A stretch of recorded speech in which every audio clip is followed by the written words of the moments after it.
Okay, we're taking a look at these breakers I have them mounted up here. These are 200 amp breakers, and got a meter connected to it, and the inverter's drawing 37 amps right now. I'm going to put a heavier load on it, which should push it up to about 120, 130 amps, I guess.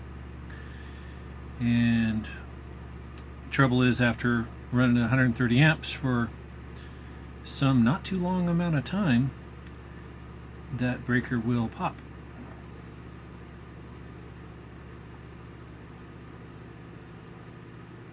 And the battery's rated at more than 200 amps, so there it goes. So that's how long it took that breaker to pop before it and it never reached. The peak was 130, and then the current started going down. Maybe the breaker gets hot and starts acting like a resistor. I don't know. Anyway, definitely this particular breaker does not get to its rated 200 amps before it blows.